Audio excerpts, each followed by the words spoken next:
अजमेर स्थित सूफी संत हजरत ख्वाजा मोइनुद्दीन हसन चिश्ती की दरगाह में मंदिर का दावा करने वाले हिंदू सेना के राष्ट्रीय अध्यक्ष विष्णु गुप्ता का गुरुवार को सनातन धर्म रक्षा मंच अजमेरू राजस्थान की ओर से तपस्वी भवन में स्वागत किया गया। इस मौके पर पूर्व न्यायाधीश अजय शर्मा और अन्य कई पदाधिकारी मौजूद रहे। पत्रकारों से बातचीत करते हुए पूर्व न्यायाधीश अजय शर्मा ने कहा कि अजमेर सौहार्दपूर्ण और शांतिप्रिय नगरी है, लेकिन जानबूझकर यहां किसी को भी माहौल खराब नहीं करना चाहिए। ये मामला कोर्ट में विचाराधीन है और जो भी न्यायालय फैसला करेगा उस पर अमल किया जाएगा। जो लोग जानबूझकर माहौल बिगाड़ने का प्रयास कर रहे हैं, वह किसी भी तरह का माहौल अगर बिगाड़ने का प्रयास करेंगे तो उनके खिलाफ कानूनी कार्रवाई भी करवाई जाएगी। हमारा जो आज प्रेस कॉन्फ्रेंस करने का जो मुख्य उद्देश्य यह है कि अजमेर का जो सौहार्दपूर्ण वातावरण बना रहे, इसके पीछे कारण यह है कि लोगों में विभिन्न प्रकार की भ्रांतियां फैल गई हैं।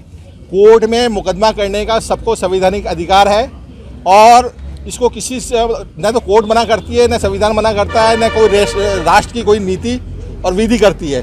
तो हमारे विष्णु गुप्ता जी ने जो मुद्दा उठाया है वो मुद्दा है। अब जो न्यायालय तो तय निर्णय करेगी वो फाइनल होगा।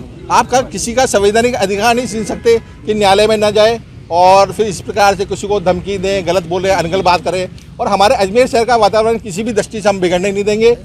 विष्णु जी गुप्ता को जब सारे संगठनों ने मना कर दिया, इवन तक RSS, विश्व हिंदू परिषद और भारतीय जनता पार्टी, क्योंकि वो सत्ता में है, उनकी भी मजबूरी हो सकती है क्योंकि उनके ऊपर आरोप लग जाए कि भाई ये आप करवा रहे हैं। जबकि विष्णु गुप्ता जी ने जो मामला किया वो अपने स्वयं विवेक से किया है। इस संदर्भ में जो मुकदमा दर्ज हुआ, न्यायालय ने आदेश भी कर दिए, उनको नोटिस भी दिया है पार्टी को, और कल इसकी सुनवाई होने वाली है। तो सुनवाई होने वाली है तो किसी प्रकार से सौहार्दपूर्ण वातावरण नहीं बिगड़े, इस संबंध में हमने प्रशासन को, पुलिस को और सरकार को आश्वासन देते हैं कि हम किसी प्रकार से, हमारी तरफ से कोई भी किसी भी दृष्टि से कोई भी हम गलत काम नहीं करेंगे और न सौहार्दपूर्ण वातावरण बिगड़ने देंगे। इस मौके पर हिंदू सेना के राष्ट्रीय अध्यक्ष विष्णु गुप्ता ने भी अपने विचार व्यक्त किए। प्रेस वार्ता के दौरान उन्होंने कहा कि ख्वाजा साहब की जो दरगाह है वहां पर कई सौ साल पहले हिंदू मंदिर था, जिसे मोहम्मद गोरी ने तोड़ दिया और यहाँ पर पूजा अर्चना भी की जाती थी और इसके तथ्य उन्होंने कोर्ट में भी पेश किए हैं। यानी कि विष्णु गुप्ता का दावा है कि जो ख्वाजा साहब की दरगाह है वहाँ पर मंदिर मौजूद था, लेकिन ये तो कोर्ट ही तय करेगा। इस मामले को लेकर उन्होंने प्रेस वार्ता के जरिए अपने विभिन्न विचार व्यक्त किए। इसके साथ उन्होंने कहा कि अजमेर में जो कई सौ साल पहले हुआ वो सरासर गलत था। मोहम्मद गोरी ने जो किया उससे सभी लोगों में रोष व्याप्त है। जानबूझकर और धोखाधड़ी से पृथ्वीराज चौहान को शिकस्त दी गई, जो उसकी धोखाधड़ी को दर्शाता है। इसके साथ ही विष्णु गुप्ता ने कहा कि कल यानी कि 20 दिसंबर को उनकी न्यायालय में तारीख है और तारीख के बाद ही जो भी कोर्ट का निर्णय होगा वो सर्वोपरि होगा। वो किसी भी तरह का माहौल बिगाड़ना नहीं चाहते और वे चाहते हैं कि अजमेर शांतिप्रिय नगरी है और यहाँ पर शांति व्यवस्था हमेशा बरकरार रहे। अजमेर की जो दरगाह है, जिसे लोग दरगाह ख्वाजा साहब के नाम से जानते हैं, वो असल में भगवान संकट मोचन महादेव विराजमान मंदिर है और शिव मंदिर है। इसके सभी साक्ष्य हमने माननीय अदालत के समक्ष रखे। अदालत ने हमसे बहुत सारी बातें पूछी, बहुत सारा संशोधित दिया, हमने जवाब दिया, जैसा कि सभी लोगों को मालूम है पूर्व में। अब उसमें सभी पार्टियों को नोटिस हो चुके हैं। अब उन पार्टियों के जवाब आने हैं, जो कि तारीख कल है 20 दिसंबर 2024।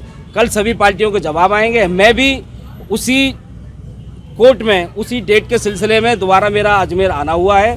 तो अब हमारी कोर्ट में हमारी पूरी बहुत अच्छी तैयारी है कि जो ये दरगाह है वो असल में दरगाह नहीं, संकट मोचन महादेव मंदिर है।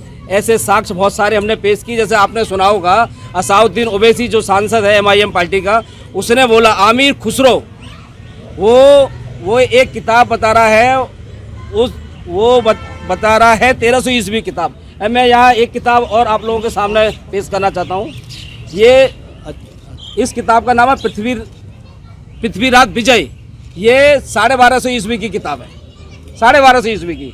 वो बता रहे 1300 ईस्वी की, 1250 ईस्वी की। और इसमें अजमेर के बारे में और मंदिर के बारे में और यहाँ की चर्चाएं के बारे में सब कुछ लिखा है। ये भी किताब हम जल्दी ऑन रिकॉर्ड माननीय अदालत के समक्ष रखेंगे, ये हम फाइल करेंगे। इस मौके पर विष्णु गुप्ता के साथ हरिद्वार के विश्व हिंदू परिषद पीठ के अध्यक्ष आचार्य मदन जी महाराज और कई पदाधिकारी व सदस्य भी मौजूद रहे। विष्णु जी ने जो इस प्रयास में दिल्ली से आकर इस मुद्दे को यहाँ पर उठाया है, इसकी बहुत आवश्यकता थी और अजमेर की जनता उनका पूर्ण समर्थन करती है। इस बात को सुनकर और देखकर बहुत अच्छा लग रहा है। देखिए, आरएसएस एक न्यूट्रल संगठन है, वो एक सेवा के लिए संगठन है। उनका एकदम स्पष्ट राजनीतिक मत कभी था ही नहीं। वो देश की सेवा के लिए है, इसलिए उनको तो अभी दौर किए। भाजपा की बात है, भाजपा राज्य सरकार में इस समय है और हम उम्मीद करते हैं कि सरकार इस संबंध में जितने भी उपद्रवी होंगे, जो न्यायिक प्रक्रिया में बाधा डाले हुए, उनको शांत करने का काम करेगी। ताज़ा खबरों के लिए देखते रहें सरेराह न्यूज। अपना फोन उठाएं और सब्सक्राइब करना ना भूलें।